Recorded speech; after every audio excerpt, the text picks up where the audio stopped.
വന്ദനം. ഞാൻ ജിൻഡു സുധൻ. BRC കുറവിലങ്ങാടിന്റെ നൂതന സംരംഭമായ തേൻമൊഴി റേഡിയോ പരിപാടി അവതരിപ്പിക്കുവാൻ ഞങ്ങൾക്ക് അവസരം തന്ന BRC ടീമിന് GUPS കളത്തൂരിന്റെ ഹൃദയം നിറഞ്ഞ നന്ദി. ഇത് തുലാവർഷക്കാലമാണല്ലോ. മഴ നോക്കിയിരിക്കാൻ എല്ലാവർക്കും ഇഷ്ടമല്ലേ? മഴ നോക്കിയിരുന്ന ആദിദേവിന്റെ മനസ്സിലേക്ക് ഒരു കുഞ്ഞുണ്ണി കവിത കയറി വന്നു. ഒന്ന് കേട്ടാലോ? മഴ മഴ മഴ മഴ മഴ വന്നു, മാനത്തൂന്നൊരു മഴ വന്നു. മഴ മഴ മഴ മഴ മഴ മഴ മഴ മഴ മഴ മഴ മഴ മഴ മഴ വന്നു, മാനത്തൂന്നൊരു മഴ വന്നു. മലയുടെ മുകളിൽ തങ്ങാതെ, മാളിക മുകളിൽ തങ്ങാതെ, മലയുടെ മുകളിൽ തങ്ങാതെ, മാളിക മുകളിൽ തങ്ങാതെ. മഴ മഴ മഴ മഴ മഴ വന്നു, മാനത്തൂന്നൊരു മഴ വന്നു, മിഴികൾക്കുത്സവമായി വന്നു. മഴ മഴ മഴ മഴ മഴ മഴ മഴ മഴ മഴ മഴ മഴ മഴ മഴ മഴ മഴ മഴ. പാല് കുടിച്ച് മടുത്ത് ഇര പിടിക്കാനിറങ്ങിയ കുഞ്ഞു പൂച്ചകൾക്ക് പറ്റിയ അമളിയുടെ കഥ പറയുന്നു അർജുൻ ബോസ്. പൂച്ചക്കുഞ്ഞുങ്ങൾ അമ്മയെ കാത്തിരിപ്പാണ്. അമ്മ വരട്ടെ, തുറന്നു പറയണം. എന്നും ഇങ്ങനെ ആയാൽ പറ്റില്ലെന്ന്. അമ്മ വന്നു. മടുത്തമ്മേ, മടുത്തു. പാല് കുടിച്ചു മടുത്തു. രാവിലെ പാല്, ഉച്ചയ്ക്ക് പാല്, സർവ്വനേരവും പാല്. ഇനി മുതൽ വേറെ തീറ്റ മതി, പാല് വേണ്ടേ വേണ്ട. അമ്മ പൂച്ചയ്ക്ക് ചിരി വന്നു. അമ്മേ അമ്മേ, നാളെ മുതൽ ഞങ്ങൾക്ക് എന്തൊക്കെയാ തിന്നാൻ തരിക? പൂച്ചക്കുഞ്ഞുങ്ങൾ ചോദിച്ചു. അമ്മ അവരെ വാത്സല്യത്തോടെ നക്കി തുടച്ചു. നമ്മൾ പൂച്ചകൾ മീനെയും എലിയെയും തിന്നും. മീൻ എവിടെയാ ഉള്ളത്? വെള്ളത്തിൽ. പൂച്ചക്കുഞ്ഞുങ്ങൾ പരസ്പരം നോക്കി. പുറത്തു നല്ല മഴ, ഒരൊറ്റ ചാട്ടം, മുറ്റം നിറയെ വെള്ളം. അവർ മീൻ പിടിക്കാൻ വെള്ളത്തിലിറങ്ങി. എവിടെ മീൻ? കുറെ നനഞ്ഞ ഇലകൾ മാത്രം. അവർ മുഖം വീർപ്പിച്ചിരിപ്പായി. അമ്മയ്ക്ക് കാര്യം മനസ്സിലായി. കേട്ട പാതി കേൾക്കാത്ത പാതി. എന്തിനാ ഓടിയത്? കാര്യങ്ങളൊക്കെ മനസ്സിലാക്കിയിട്ടേ പുറപ്പെടാവൂ. അമ്മ പറഞ്ഞു. ഇര പിടിക്കാൻ പരിശീലനം വേണം. ദൈവാലിൽ ആർക്കാ പിടിക്കാൻ പറ്റുക? പൂച്ചക്കുഞ്ഞുങ്ങൾ അമ്മയുടെ വാലനക്കം ശ്രദ്ധിച്ചു. അവർ വീണ്ടും വീണ്ടും വാലുപിടുത്തം തുടർന്നു. കുറെ നേരം കഴിഞ്ഞു. കുഞ്ഞുങ്ങൾക്ക് വിശപ്പ് കൂടി വന്നു. അമ്മയ്ക്ക് വിരോധമില്ലെങ്കിൽ ഇന്നുകൂടി പാല് കുടിക്കാം. അടുത്ത ദിവസം 2 പൂച്ചക്കുഞ്ഞുങ്ങളും പുറപ്പെട്ടു. എലിയെ പിടിക്കണം. അവർ അമ്മയുടെ ഉപദേശം ഓർത്തു. ചുറ്റും നോക്കി. അതാ ഒരു ജീവി. ചാരനിറം, കൂർത്ത മുഖം, കൂർത്ത പല്ലുകൾ. എലി തന്നെ. പെട്ടെന്ന് ആ ജീവി അവരെ കണ്ടു. അവർക്ക് നേരെ തിരിഞ്ഞു. പൂച്ചക്കുഞ്ഞുങ്ങൾ ഓട്ടം. ജീവി പുറകെ. ഒരു വിധത്തിന് രക്ഷപ്പെട്ടു. അമ്മേ, എലി കുരയ്ക്കുമോ? അമ്മയ്ക്ക് ചിരി പൊട്ടി. മക്കളെ, അത് പട്ടിയാണ്, അമ്മ പറഞ്ഞു. ഓടിത്തളർന്നു കുഞ്ഞുങ്ങൾക്ക് വല്ലാത്ത വിശപ്പ്. ഇന്നിനി എന്താ കഴിക്കുക? അവർ പരസ്പരം നോക്കി. അമ്മയുടെ അടുത്തേക്ക് ചേർന്നിരുന്നു. അമ്മയ്ക്ക് വിരോധമില്ലെങ്കിൽ ഇന്നുകൂടി അമ്മ പറഞ്ഞു. മക്കളെ, നിങ്ങൾ കുഞ്ഞാണ്. വളരുമ്പോൾ സ്വന്തമായി എല്ലാം ചെയ്യാൻ സാധിക്കും. വരൂ, വയറു നിറയെ പാല് കുടിച്ചോളൂ. മാവേലി വന്നുപോയിട്ട് അധിക കാലമായില്ല അല്ലേ? കോവിഡ് കാലത്തും നമ്മൾ അദ്ദേഹത്തെ വരവേറ്റു. അന്ന് പാടിയ ഒരു നാടൻ പാട്ട് അനന്തൻ പാടുന്നത് കേൾക്കൂ. തിത്താം തേതാരാ തകതീതകതാരാ, തിത്താം തേതാരാ തകതീയത്തിനും താരാ, അത്തം പൂത്തിറങ്ങി താരാ ഞഴിപ്പൂ വിരിഞ്ഞേ, ചിത്തിര കതിരുകണ്ടേ താരാ ചെമ്മണം പൂക്കും പോലെ. തിത്താം തേതാരാ തകതീതകതാരാ, തിത്താം തേതാരാ തകതീയത്തിനും താരാ, ചെമ്മനപ്പൂവിരിപ്പിൽ പണ്ടുത്തരണം പിറന്നേ, ഉത്തരടക്കളത്തിൽ എത്തും മാവേലി തമ്പുരാനേ. എന്തെല്ലാം കാഴ്ചയുണ്ട് താര കണ്ടൊന്നു തന്തോയിക്കാൻ, പൊട്ടും കൂരാവയുണ്ട് താര ഒട്ടേറെ ഘോഷമുണ്ട്. തിത്താം തെയ്താര തക തെയ്തകതാര, തിത്താം തീരാര തകതീയത്തിനും താര. ആരെണ്ണ പോരാനുണ്ട് നാളെ മാവേലി പാട്ടു പാടാൻ. ആരെണ്ണ കൂടാനുണ്ട് നാളെ പൊന്നോണ കൂത്തുകൂടാൻ. ആരെല്ലാം തുള്ളിയാലും താര തുള്ളക്കളം നിറയണം. തുള്ളക്കളം നിറഞ്ഞാൽ പോരാ തുമ്പക്കൂടം നിറയണം. തിത്താം തീതാര തകതൈ തകതാര. തിത്താം തീതാര തകതയ്യത്തിനും താര. തിത്താം തീതാര തകതൈ തകതാര. തിത്താം തീതാര തകതയ്യത്തിനും താര. തകതയ്യത്തിനും താര. തകതയ്യത്തിനും താര. തകതയ്യത്തിനും താര. കോവിഡ് കാലം വരുത്തിയ ഏറ്റവും വലിയ മാറ്റം ഓരോ വീടും ക്ലാസ് മുറിയായി എന്നതാണ്. ആ ബുദ്ധിമുട്ടിനെ മറികടക്കുകയാണ് അധ്യാപകരും കുട്ടികളും രക്ഷിതാക്കളും. കീർത്തനയും നിവേദ്യയും തമ്മിലുള്ള ഈ സംഭാഷണം ഒന്ന് കേൾക്കൂ. കീർത്തന, കീർത്തന, ഈ കുട്ടി ഇത് എവിടെയാണ്? എപ്പോഴും കളി തന്നെ കളി. കീർത്തന, നിന്റെ കൂട്ടുകാരി നിവേദ്യ വിളിക്കുന്നു. ഹലോ നിവേദ്യ. ഹലോ കീർത്തന, എന്തൊക്കെയുണ്ട് വിശേഷങ്ങൾ? സുഖമാണോ? സുഖമാണ്. എന്നാലും കൂട്ടുകാരെയൊക്കെ കാണാത്തതുകൊണ്ട് വലിയ വിഷമം തന്നെ.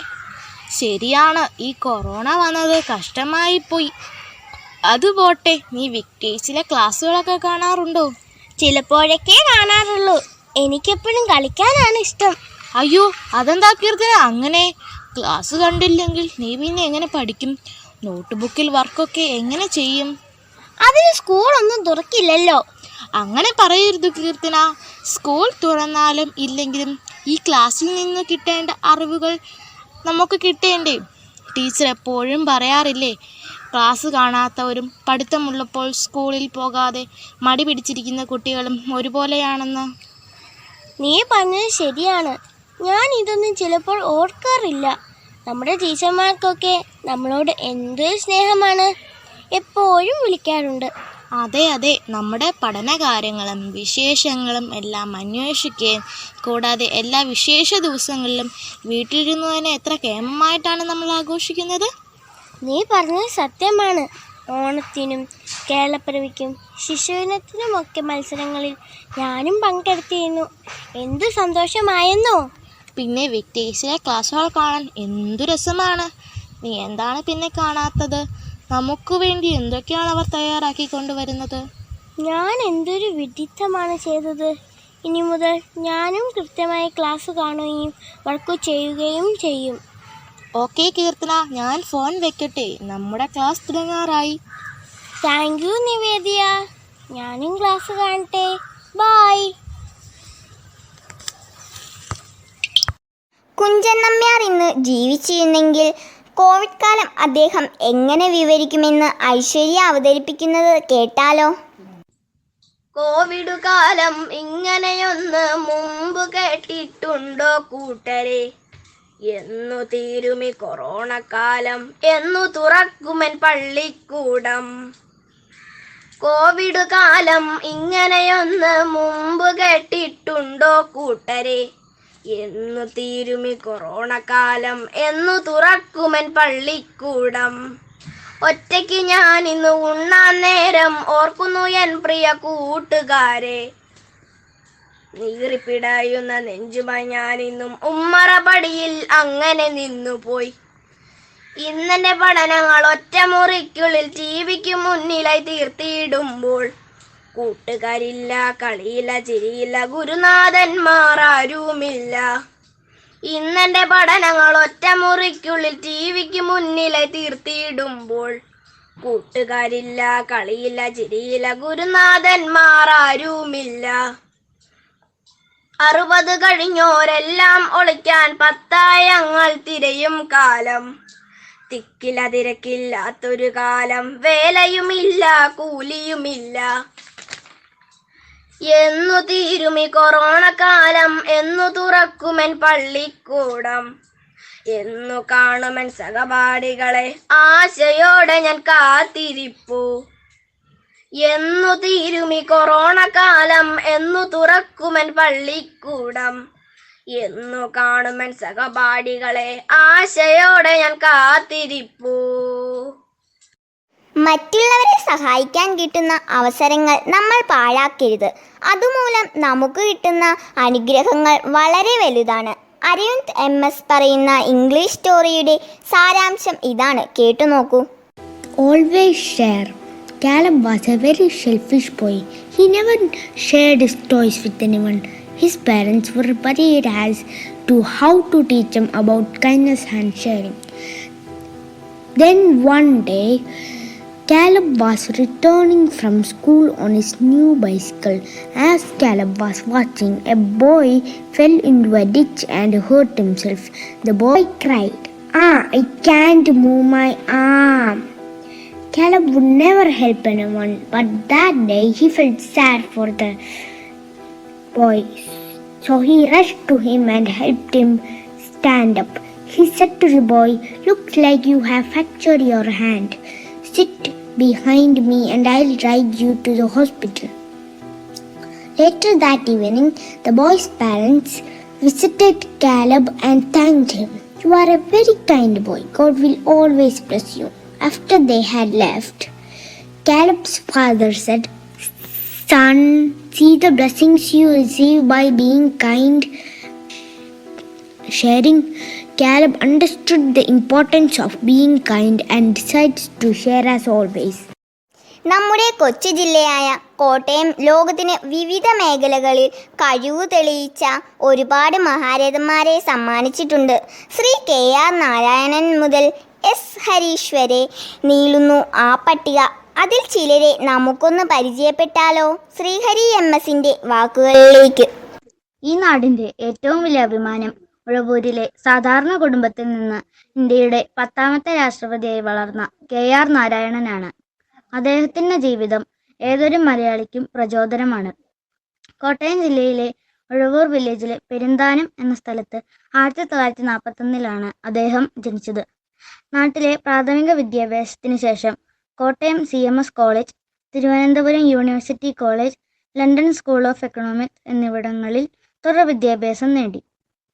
ജപ്പാൻ, ഇംഗ്ലണ്ട്, തായ്ലൻഡ്, തുർക്കി എന്നിവിടങ്ങളിൽ നയതന്ത്ര പ്രതിനിധിയായി. തുടർന്ന് രാഷ്ട്രീയത്തിൽ പ്രവേശിച്ചു. വളരെ കാലം MP ആയി. 1992 ഇന്ത്യയുടെ 80ാമത് ഉപരാഷ്ട്രപതിയായി. 1997 ഇന്ത്യയുടെ പ്രഥമ പൗരനാവുകയും ചെയ്തു. അടുത്തതായി കോട്ടയം ജില്ലയിലെ തലയോലപ്പറമ്പിൽ 1968 ജനിച്ച് കേരളത്തിൻ്റെ സുൽത്താനായി മാറിയ വൈക്കം മുഹമ്മദ് ബഷീറാണ്. അദ്ദേഹത്തിൻ്റെ പ്രാഥമിക വിദ്യാഭ്യാസം വൈക്കത്ത് തന്നെ ആയിരുന്നു. തുടർന്ന് ഇന്ത്യക്ക് അകത്തും പുറത്തും നടത്തിയ യാത്രകളാണ് പിന്നീട് അദ്ദേഹത്തിൻ്റെ എഴുത്തിനെ സ്വാധീനിച്ചത്. ആർക്കും മനസ്സിലാകുന്ന ഭാഷയാണ് അദ്ദേഹത്തിൻ്റെ പ്രത്യേകത.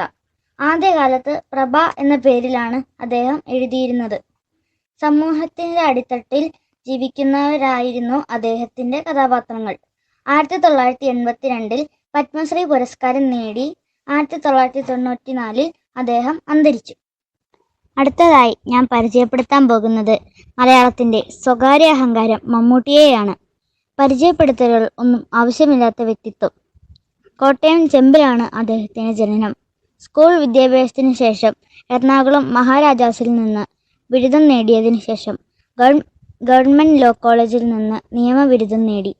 2 വർഷം അഡ്വക്കേറ്റായി പ്രാക്ടീസ് ചെയ്തതിനു ശേഷം 1971 അനുഭവങ്ങൾ പാളിച്ചകൾ എന്ന സിനിമയിലൂടെ അഭിനയ രംഗത്തെത്തി. കഠിന അധ്വാനം കൊണ്ട് സിനിമാ രംഗത്ത് തൻ്റേതായ മേൽവിലാസമുണ്ടാക്കാൻ അദ്ദേഹത്തിന് സാധിച്ചു. മികച്ച നടനുള്ള ദേശീയ പുരസ്കാരം 3 തവണ അദ്ദേഹത്തിലൂടെ കേരളത്തിലെത്തി. 1988 പത്മശ്രീ നൽകി രാജ്യം അദ്ദേഹത്തെ ആദരിച്ചു. ഇന്ന് സൗന്ദര്യത്തിൻ്റെയും അഭിനയ തികവിൻ്റെയും പ്രതീകമായി മഹാനടനായി തുടരുന്നു. കോവിഡുമായി ബന്ധപ്പെട്ട് എന്നും പുതിയ വാർത്തകൾ നമ്മൾ കേൾക്കാറുണ്ട്. അയ്യപ്പദേവൻ പറയുന്ന കൗതുക വാർത്തകൾ എന്തെല്ലാമെന്ന് കേട്ടാലോ? കോവിഡ് കൗതുക വാർത്തകൾ വായിക്കുന്നത് അയ്യപ്പദേവൻ KS. പനിയോ മറ്റോ വരുമ്പോൾ രുചിയും മണവും നഷ്ടപ്പെടുന്നത് നമുക്കെല്ലാം എന്തൊരു ബുദ്ധിമുട്ടാണല്ലേ. എന്നാൽ ഇനി അങ്ങനെയല്ല. COVID-19 രോഗലക്ഷണങ്ങൾ പ്രത്യക്ഷപ്പെട്ടു തുടങ്ങുമ്പോൾ മണവും രുചിയും നഷ്ടപ്പെടുന്നതും അതിസാരമുൾപ്പെടെ വയറിന് പ്രശ്നങ്ങൾ ഉണ്ടാക്കുന്നതും നല്ലതെന്ന് ഇന്ത്യൻ ആരോഗ്യ വിദഗ്ധർ. ഇങ്ങനെയുള്ളവരിൽ ഗുരുതരമായ ശ്വാസകോശ പ്രശ്നങ്ങൾ ഉണ്ടാക്കാൻ സാധ്യത കുറവാണ്. ഇത്തരക്കാർക്ക് ഓക്സിജൻ സപ്പോർട്ടോ വെന്റിലേറ്ററോ വേണ്ടിവരില്ലത്രേ. ഇനി മറ്റൊരു വാർത്തയിലേക്ക്. നമ്മൾ വാച്ച് ഉപയോഗിക്കുന്നത് എന്തിനാണ്? സമയമറിയാനല്ലേ? എന്നാൽ ഈ വാച്ച് തന്നെ കോവിഡ് പ്രവചിച്ചാലോ? ഇത് വെറും വാച്ചിൻ്റെ കാര്യമല്ല കേട്ടോ. ഹൃദയമിടിപ്പ്, രക്തസമ്മർദ്ദം, ശ്വാസഗതി ഉൾപ്പെടെയുള്ള വൈറ്റൽ സൈനുകൾ അളക്കുന്ന സ്മാർട്ട് വാച്ചുകളുടെ കാര്യമാണ്. ലക്ഷണങ്ങൾ പ്രത്യക്ഷമാകുന്നതിന് 9 ദിവസങ്ങൾ മുമ്പ് തന്നെ കയ്യിൽ കിടക്കുന്ന സ്മാർട്ട് വാച്ചുകൾ കോവിഡിൻ്റെ വരവ് മുൻകൂട്ടി കണക്കാക്കുമെന്ന് സ്റ്റാൻഫോർഡ് യൂണിവേഴ്സിറ്റി സ്കൂൾ ഓഫ് മെഡിസിനിലെ ഗവേഷകർ പറയുന്നു. ഇങ്ങനെ കോവിഡ് പ്രവചിക്കാൻ സാധിച്ചാൽ മറ്റുള്ളവരിൽ നിന്നും സ്വയം ഐസൊലേറ്റ് ചെയ്യാനും വേണ്ട മുൻകരുതൽ സ്വീകരിക്കാനും രോഗികൾക്ക് സാധിക്കുമല്ലോ. ഇനി മറ്റൊരു വാർത്തയിലേക്ക്. നിങ്ങൾ ഇഞ്ചക്ഷൻ ഭയമുള്ളവരാണോ? എങ്കിൽ നിങ്ങൾക്കൊരു സന്തോഷ വാർത്തയുണ്ട്. ഉമിനീരുപയോഗിച്ചുള്ള കോവിഡ് ആൻറ്റിബോഡി പരിശോധനകൾ വരുന്നു. നിലവിലെ COVID-19 ആൻറ്റിബോഡി പരിശോധനകൾ വിരൽ തുമ്പിൽ നിന്നോ കയ്യിൽ നിന്നോ എടുത്ത രക്തസാമ്പിളുകൾ ഉപയോഗിച്ചാണ് ചെയ്യുന്നത്.